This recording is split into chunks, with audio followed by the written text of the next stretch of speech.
Donc aujourd'hui, en fait, on est dans le cadre de la Fête de la Nature. Donc la Fête de la Nature, c'est un événement national. Pendant une semaine en France, il y a des milliers de manifestations qui se font partout en France, gratuites, et qui permettent au public en fait de découvrir la protection de la biodiversité, et des partenariats tels qu'on a aujourd'hui avec RTE.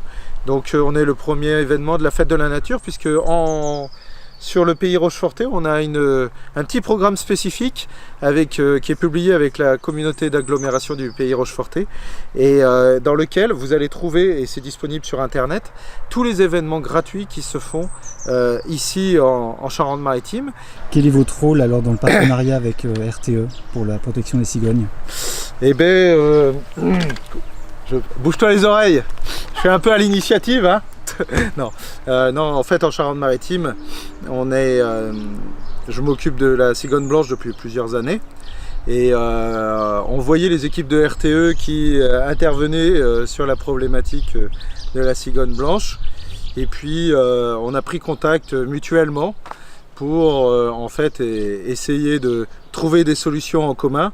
Nous on connaît les oiseaux, RTE connaissent les réseaux électriques, et donc l'intérêt c'était de mutualiser les compétences de chacun autour d'une même problématique, qui a été la problématique cigogne blanche, notamment à partir de cette ligne, et de trouver en commun des solutions pour aussi bien concilier la protection de la cigogne blanche et le transport de l'électricité et de la meilleure qualité possible.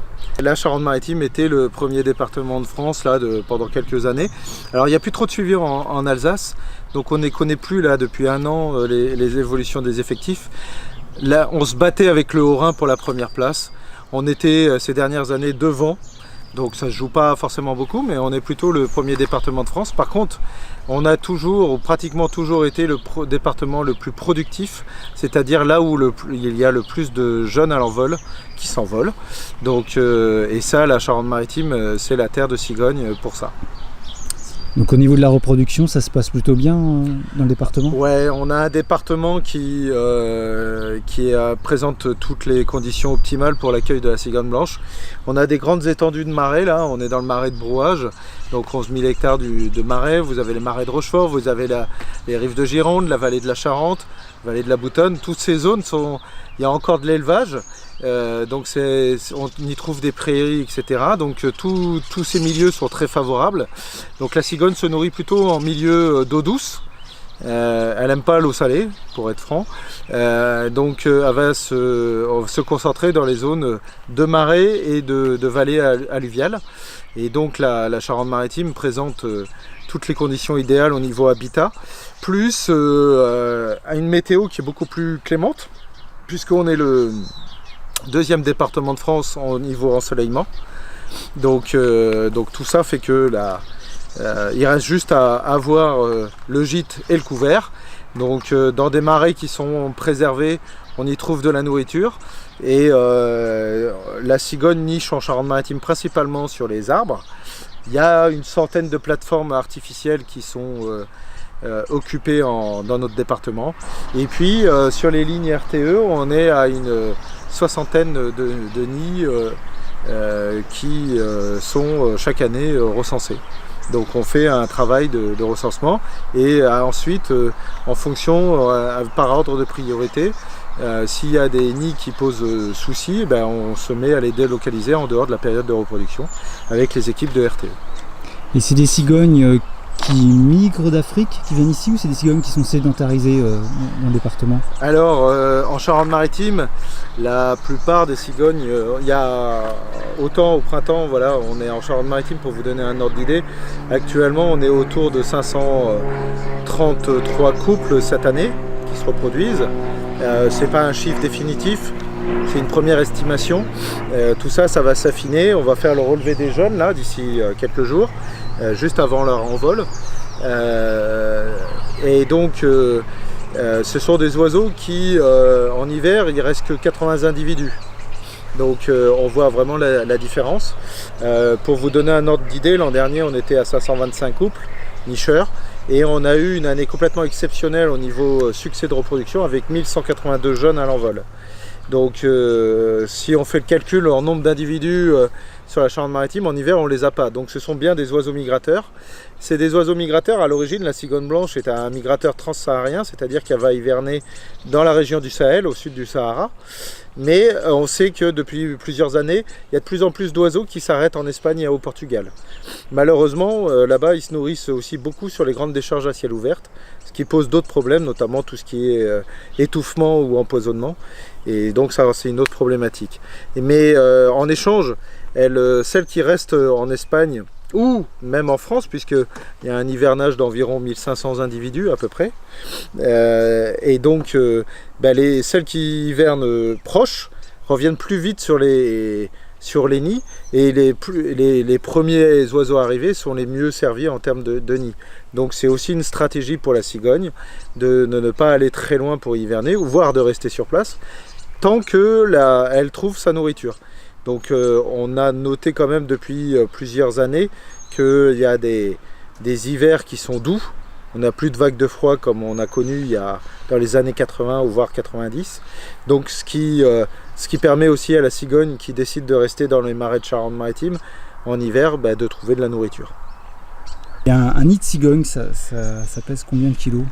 Alors un nid de cigogne, en fait, on dit en moyenne c'est 400 kilos. Alors c'est vrai que les nids qui se trouvent, encore qu'ils commencent à être assez costauds là, ceux derrière nous, mais souvent en Charente-Maritime, la plupart sont plutôt autour de 100 à 200 kg, parce qu'on a aussi un facteur qui est les tempêtes hivernales, qui peuvent limiter aussi, plus le nid est gros, plus il y a des risques de chute, ou quand on niche dans un arbre, on ne peut pas forcément faire des très gros nids, même si on a toujours des exceptions à cette règle. Je crois qu'en Alsace, le plus gros nid pesé sur une cheminée, c'était 1,2 tonne. Mais on n'est pas dans du tout les mêmes conditions, et là-bas c'est une autre problématique, notamment de sécurité par rapport aux bâtiments, etc. Donc ça on ne connaît pas en Charente-Maritime. Nous, les principaux enjeux pour la cigogne blanche, bien sûr, c'est le respect de la loi, c'est une espèce protégée. Le nid, on n'a pas le droit de détruire un nid, même si la cigogne n'est pas là. Il est protégé au titre de la loi. Surtout que c'est une espèce qui est plus fidèle à son nid qu'à son partenaire. C'est-à-dire que le nid a une importance absolue dans la stratégie de la cigogne, et on préfère changer de partenaire que de changer de nid.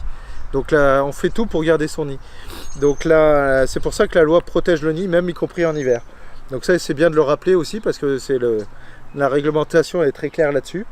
Et donc, quand RTE intervient avec nous, ça se fait dans le cadre d'une dérogation espèce protégée que le ministère de l'Environnement accorde. Donc c'est très calé, c'est très encadré. Alors, en Charente-Maritime, on travaille sur des dérogations qui sont sur plusieurs années, 3 ans en moyenne, parce que on a besoin d'avoir une certaine souplesse, une réactivité en fait, pour pouvoir intervenir. S'il y avait un problème sur un nid, il faut pouvoir intervenir d'urgence par rapport aux dispositions d'RTE ou d'Enedis sur les réseaux moyenne et basse tension. Donc on travaille tout ça dans un cadre légal, et puis on les accompagne, on évalue toutes les opérations qui sont faites par l'entreprise, sont évaluées par la LPO pour voir si tous les dispositifs qu'on met en place, ça fonctionne ou pas. Et tout ça, on le capitalise, toute cette expérience, on le capitalise, et en lien avec la LPO, en fait, fait le lien avec RTE, avec Enedis qui gère le basse et moyenne tension, avec SNCF Réseau aussi qui ont des problématiques cigognes, notamment dans les Landes. Et en fait, on travaille tous ensemble, on se réunit même ensemble pour pouvoir en fait rechercher les meilleures solutions qui permettent de protéger les oiseaux et qui permettent aux exploitants de réseaux d'infrastructures linéaires de pouvoir faire leur activité dans de bonnes conditions. Et ce partenariat aujourd'hui, est-ce que vous pourriez évaluer, si c'est possible, le nombre de cigognes qui sont sauvées en fait par vos installations par rapport à une mortalité constatée auparavant? Alors, c'est difficile. C'est vraiment difficile parce que un oiseau qui meurt, quel qu'il soit, n'importe où, vous avez des prédateurs, style le renard par exemple, qui dans les 24 heures le matin, si ça arrivait le soir, le matin à 6 heures, le cadavre il n'y est plus. Donc on a C'est difficile de faire des suivis mortalité, ça coûterait très cher et là très clairement il n'y a pas les moyens nécessaires pour le faire. C'est pas comme ça qu'on raisonne. Par contre, clairement, du côté de RTE, ils voient tout ce qui est comme critère les micro-coupures. Ça, c'est des choses qu'ils savent chiffrer et on sait très clairement que des lignes comme ça, une fois que maintenant qu'on les a sécurisées, etc., alors il reste encore du travail à faire, hein, mais il y a beaucoup moins de micro-coupures. Et nous, en parallèle, on a beaucoup moins d'oiseaux blessés, etc. Donc, ou morts.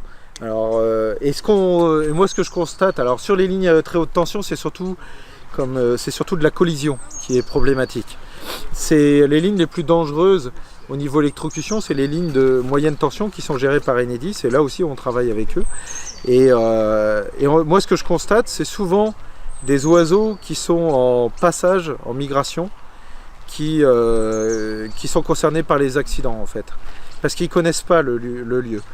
Les oiseaux locaux, alors on ne peut pas exclure une électrocution, mais quand même c'est plutôt en période de migration qu'on a des accidents. Donc des oiseaux qui ne sont pas de chez nous, quoi. Donc l'intérêt c'est de travailler avec les opérateurs pour pouvoir améliorer ces conditions-là. Quand on a un poteau dangereux, eh bien on fait le nécessaire pour essayer de le condamner pour éviter qu'il y ait un autre accident qui se pareil. Ici, si on avait de la collision sur un tronçon de ligne, eh ben s'il n'y avait pas de spirale par exemple, on essaierait d'en mettre. Donc voilà, c'est l'échange permanent, l'échange d'informations, ça c'est important, c'est pas chacun garde ses informations pour soi. Moi quand je fais ma tournée cigogne entre guillemets, si je vois une nouvelle construction, et j'ai tout un réseau de bénévoles et d'adhérents derrière moi qui m'aident dans cette tâche, parce que ça devient compliqué à suivre plus de 500 couples, et donc ils font un gros travail, et ben, dès qu'on a des informations qui remontent, moi je m'occupe de les transmettre à qui de droit pour que la cigogne soit protégée, mais aussi en fait qu'il n'y ait pas de soucis sur le réseau électrique. Donc c'est ça, c'est l'échange permanent. Et cette expertise, est-ce qu'elle intéresse dans d'autres régions françaises ou même à l'international? Est-ce que vous êtes sollicité pour... Alors le département de la Charente-Maritime est pilote et majeur sur la problématique de la cigogne blanche et des réseaux électriques. On est les référents. C'est pas pour jeter des fleurs, etc. C'est vraiment une réalité. On a été confronté très tôt à la problématique. On est le premier département de France. Tout ça explique que forcément, on baigne dans la cigogne, on baigne dans le réseau électrique. Et donc c'est là où il faut être performant pour trouver les informations. Ça ne veut pas dire que les innovations ont été fabriquées là. Non, les plateformes sont fabriquées en Charente-Maritime ou en Loire-Atlantique. Les anémomètres qu'on met en place, ils viennent du Portugal. On les a trouvés chez les voisins étrangers. Donc c'est tout l'intérêt en fait de travailler avec des réseaux, aussi bien les réseaux de transport d'électricité ou les réseaux de fabricants, les réseaux naturalistes, parce que en fait c'est de l'expérience, de la connaissance, on apprend et on s'enrichit. Et en l'inverse, voilà, on est régulièrement sollicité. On est dans toute la France. On a été même sollicité sur des Suisses, par exemple, qui nous ont demandé des informations pour justement exporter notre savoir, notre expérience, pour justement permettre en fait aux autres départements de faire la même chose que nous et de mieux intégrer, de mieux concilier le transport d'électricité et la protection de l'oiseau. Christophe Moinat, responsable maintenance réseau au sein d'RTE, donc RTE, réseau de transport d'électricité. Donc on travaille aujourd'hui sur cette belle journée avec la LPO en partenariat pour présenter, expliquer ce qu'on met en œuvre et en place pour la fête de la nature et principalement pour la cigogne blanche. Donc RTE, c'est le réseau de transport d'électricité, comme je vous l'ai expliqué. RTE exploite, développe les réseaux haute tension et très haute tension. Donc RTE, le service public, hein, bien entendu. Donc il y a pour mission de faire en sorte de transiter toujours l'électricité. Mais on s'est rendu compte qu'on a quelques problématiques justement via la cigogne blanche qui vient s'implanter sur nos ouvrages, sur nos pylônes, et ça peut générer donc des coupures d'électricité mais également des risques d'électrocution pour elle. Alors simplement ce petit diagramme qui explique rapidement en fait, parce que c'est vrai que par rapport au grand public on n'est pas forcément hyper connu. Donc juste pour vous expliquer, on a EDF qui produit l'électricité. Alors EDF c'est le majoritaire, hein, il y en a d'autres, mais EDF qui produit en majorité, RTE qui va transporter, et puis Enedis, anciennement RDF, hein, qui va distribuer. Voilà, c'est le petit schéma. RTE, lui, va faire transiter, donc utilise des lignes pour faire transiter l'électricité de 63 000 à 400 000 volts. Donc, pas plus dans le détail. Donc les problématiques que l'on a, c'est concrètement en fait la cigogne vient s'installer sur nos pylônes, et elle vient s'installer à des endroits au-dessus des câbles électriques. Donc les branchages, vous voyez comme on voit sur cette photo, risquent de tomber, créer ce qu'on appelle des courts-circuits, donc des risques de mettre le feu au nid, d'électrocuter donc la cigogne et générer également des coupures d'électricité. Donc en tant que gestionnaire du réseau, il faut qu'on puisse trouver une solution palliative pour faire en sorte que la cigogne puisse continuer à œuvrer sur nos pylônes et qu'on puisse nous faire notre service public avant tout et continuer à distribuer l'électricité. Donc la problématique c'est ça. Donc ce qu'on a fait, on a créé en partenariat avec la LPO une petite cage en fait, donc qui fait 1 mètre par 1 mètre, qu'on va venir positionner toujours sur le pylône, mais non plus au-dessus des câbles où il y a un risque d'électrocution pour la cigogne et un risque de coupure d'électricité, mais un peu décalé pour faire en sorte qu'elle puisse continuer à nicher sur le pylône, mais qu'il n'y ait plus aucun risque. Voilà. Donc là vous voyez il y a des opérateurs d'RTE, hein, donc c'est nous-mêmes en interne qui venons donc installer ces plateformes sur les différents pylônes. Donc ensuite, une fois qu'on a installé la plateforme, on va reprendre le nid à l'endroit qui gêne pour venir le positionner dedans afin de garantir le succès et de la réussite de la reprise du nid par les habitants. Voilà. Ensuite, à l'endroit où on ne souhaite pas, où c'est risqué pour la cigogne, où il y a des risques de coupure, donc où on a déplacé le nid, pour faire en sorte d'éviter qu'elle revienne faire ce nid à cet endroit-là, on va installer ce qu'on appelle des anémomètres. Donc les anémomètres, c'est un simple système en fait qui va tourner à l'aide du vent et qui va faire en sorte de leur faire peur, de les effrayer pour éviter, vous voyez là on le met au-dessus du câble, pour éviter qu'elle revienne construire son nid et qu'il y ait des risques pour elle et des risques de coupure d'électricité. Je ne sais pas si je suis très clair, mais... Un anémomètre qui là ne mesure pas le vent, qui sert. Exactement, il ne fait rien du tout si ce n'est qu'il tourne. Voilà. Il tourne pour faire un mouvement, pour dissuader en fait la cigogne de revenir s'implanter au-dessus du câble où il y a des risques, pour elle et pour le réseau. Et c'est déjà arrivé alors qu'il y ait des coupures d'électricité à cause de nids de cigogne Alors des coupures d'électricité non, parce que si vous voulez le réseau RTE est maillé. Quand on dit maillé en fait c'est une toile d'araignée si vous voulez, donc il y a plein de lignes qui alimentent un peu de partout. Et lorsqu'on a une ligne qui va être coupée par exemple par un déclenchement suite à une électrocution de cigogne, les autres lignes vont prendre le relais. Donc même si celle-ci se coupe, l'intégralité de l'électricité, donc du transit, va être repris par les lignes encadrantes. Donc il n'y a pas, je veux dire, pour le client lambda derrière, il n'y a pas forcément de coupure. Alors après, quand il y a des coupures, il y a d'autres scénarios, il y a d'autres choses qui arrivent, mais c'est pas forcément dû à l'impact d'une cigogne sur notre réseau. Voilà. Et RTE a constaté l'implantation des cigognes à quelle période, enfin à quelle date à peu près? Oh bah ça remonte déjà à plusieurs années. Nous, pour information, ça fait à peu près depuis 2012 que nous installons donc ce genre de procédé. Alors au fur et à mesure des années on s'améliore, on apprend avec la nature, on apprend pas mal de choses, notamment au début on posait les corbeilles comme je l'ai expliqué vides en pensant qu'elles allaient refaire leur nid, sauf que si on ne reprend pas l'ancien nid pour le remettre dedans, elle ne va pas revenir. Donc il y a ça. Après les nids par exemple par rapport à nos ouvrages, nos pylônes, on le posait directement à même ce qu'on appelle les cornières, donc les barres.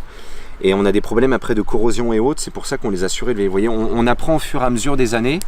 Et maintenant, je dirais, ça fait 1 an, 2 ans, bien 2 ans qu'on commence à être rodé et qu'on arrive à avoir quelque chose de relativement optimal pour faire en sorte que la cigogne puisse revenir et que ça n'a pas d'impact sur notre réseau. Là, c'est des pylônes qui délivrent quelle tension? Alors là, c'est une tension, c'est une ligne qui alimente, qui fait Faradière-Marennes-Arnoux, et c'est une ligne qui fait 90 000 volts. Donc c'est fatal pour une cigogne qui est... Ah, c'est fatal pour une cigogne, c'est fatal pour un humain, c'est fatal 90 000 volts, ça c'est sûr que... Même le 20 000, pour 20 000 c'est la partie d'Enedis, même pour ce genre de ligne c'est fatal également pour un oiseau, ça c'est sûr. Donc oui, dès qu'il y a le moindre problématique de branche qui va rentrer pseudo en contact avec le câble, que ça va amorcer, que ça va créer un court-circuit, la cigogne est presque sûre malheureusement d'y passer. Et vous avez déjà eu des cas, je suppose Oui, alors ça on a eu des cas, oui, on a des cas d'amorçage malheureusement, ça arrive. Alors beaucoup moins parce que justement on met de plus en plus de ce genre de choses et même lorsqu'on construit maintenant des lignes, quand on réhabilite des lignes avec des pylônes neufs, on prend justement cette problématique en compte et Nicolas pourra en faire part parce qu'il était sur le sujet pas plus tard qu'encore ce matin. Donc cette problématique on l'intègre de plus en plus et du coup on a quand même de moins en moins de coupures électrique due à de la vie faune et notamment à la cigogne. Mais ça arrive encore malheureusement de temps en temps, ça peut encore arriver. Là vous avez combien de pylônes d'équipés Des pylônes d'équipés dans le département? Ce serait compliqué, je crois on a combien une cinquantaine de 60 coupes de cigognes sur nos ouvrages, sur le secteur Poitou-Charentes, sur Charente-Maritime.